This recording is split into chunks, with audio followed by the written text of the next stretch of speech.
morning everyone. This is your revision class. So today we will discuss about the chapter periodic classification of elements. The first we will discuss about classification of elements. The arranging of elements into different groups on the basis of similarities in their properties is called classification of elements. Classification of elements का मतलब है वो process जिसमें हम elements को arrange करते हैं अलग अलग ग्रुप में, उनकी जो प्रॉपर्टीज़ हैं उनकी सिमिलैरिटीज़ की बेसिस में, तो उसे हम बोलेंगे क्लासिफिकेशन ऑफ एलिमेंट्स। और एट प्रेजेंट हमारे पास कितने एलिमेंट्स हैं? 114 एलिमेंट्स हैं।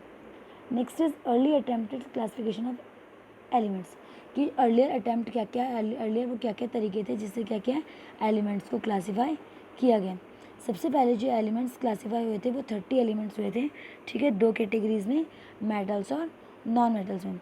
इसकी सबसे बड़ी डिफेक्ट ये जो डिस्कवरी, ये जो फर्स्ट क्लासिफिकेशन हुआ था, इसका सबसे बड़ा डिफेक्ट ये था कि इन्होंने मेटल्स और नॉन मेटल्स के बारे में तो बताया, लेकिन इन्होंने मेटलॉइड्स के बारे में नहीं बताया, ठीक है। नेक्स्ट जो क्लासिफिकेशन हुआ वो डॉब्रिनियर ने करा। डॉब्रिनियर ने क्या करा, उन्होंने क्या करा, तीन एलिमेंट्स ले लिए, ठीक है, और उनको उनके इंक्रीजिंग एटॉमिक मास के बेस पे रख दिया और उनको नाम दे दिया ट्रायड। तो उन्होंने उसका जब ऑब्जर्व करा तो उन्होंने क्या देखा कि जो एटॉमिक मास है मिडल एलिमेंट का वो किसके इक्वल है, फर्स्ट और जो थर्ड एलिमेंट है उसके एवरेज के इक्वल है। जैसे कि आपको यहाँ पे दिखाया गया है कि लिथियम, सोडियम और लिथियम का जो एटॉमिक मास होता है वो होता है 6.9, सोडियम का 23.0 एंड पोटेशियम का होता है 39.0। अगर आप फर्स्ट और थर्ड को प्लस करके 2 से डिवाइड करेंगे तो जो आपका आंसर वो आएगा 22.95, यानी अप्रॉक्सीमेटली जो है वो किसके इक्वल होगा, सेकेंड वाले के इक्वल होगा। तो ये जो डॉब्रिनियर थे, इनका ये सिंपल सा ट्रायड था। इन्होंने 3 एलिमेंट्स लिए, उनको उनके इंक्रीजिंग एटॉमिक मास के बेसिस पे करा रखा, और उसका तो उन्होंने क्या ऑब्जर्व करा कि जो फर्स्ट और जो थर्ड एलिमेंट है उनका अगर हम एवरेज करेंगे तो सेकेंड वाले के एटॉमिक मास के इक्वल निकलेगा।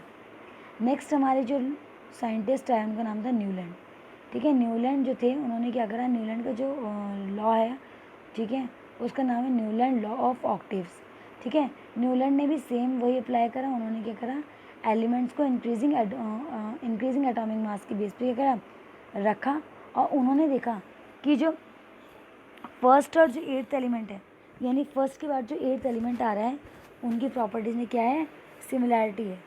और उन्होंने इसकी जो सिमिलैरिटी थी फर्स्ट से लेके 7 एलिमेंट्स के 8वें एलिमेंट में, तो उन्होंने उसको किससे कंपेयर किया, म्यूज़िक की नोट से कंपेयर किया। जैसे सा रे गा मा पा दा नी, और सा दोबारा रिपीट हो रहा है, मतलब 8th पोजीशन में आके दोबारा वो क्या हो रहा है, रिपीट हो रहा है, तो उन्होंने उसे इससे कंपेयर करा।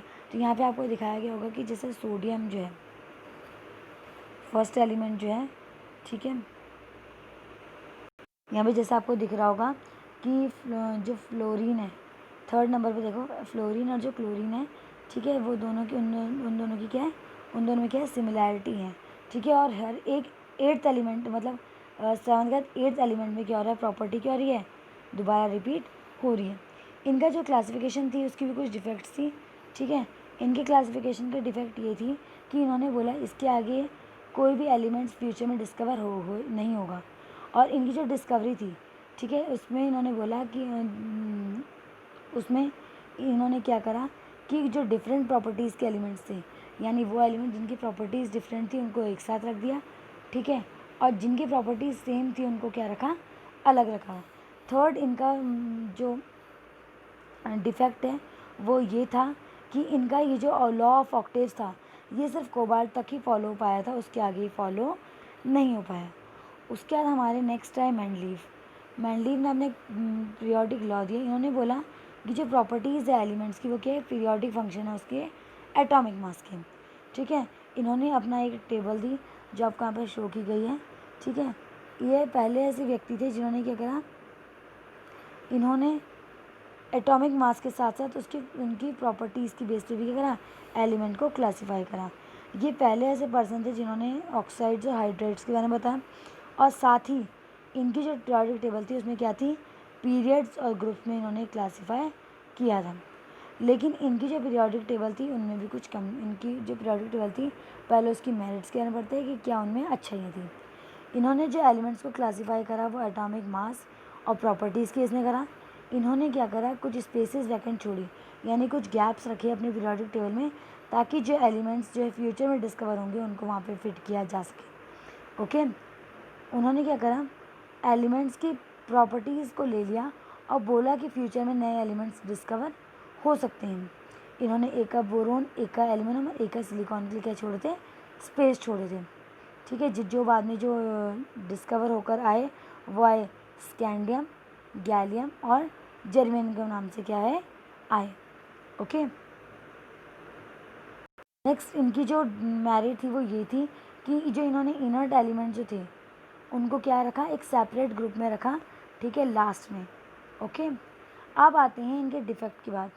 इनके डिफेक्ट ये थे कि इन्होंने जो एलिमेंट्स को जो क्लासिफाई करा वो एटॉमिक मासेस के बेस पे तो करा, लेकिन कुछ एलिमेंट्स ऐसे थे जिनके एटॉमिक मास सही से मतलब प्रॉपर सीरीज़ में नहीं थे।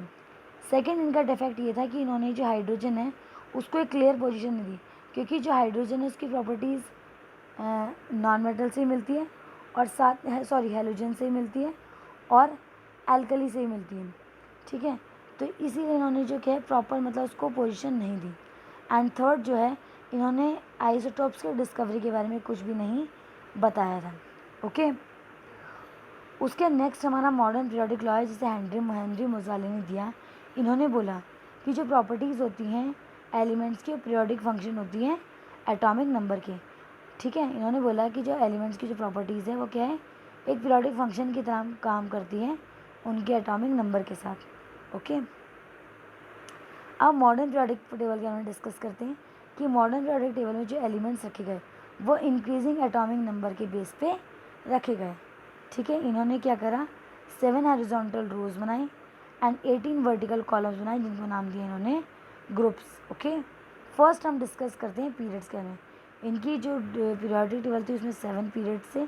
जो फर्स्ट पीरियड था उसमें 2 एलिमेंट्स थे, हाइड्रोजन और हीलियम, जो कि बहुत छोटा पीरियड था।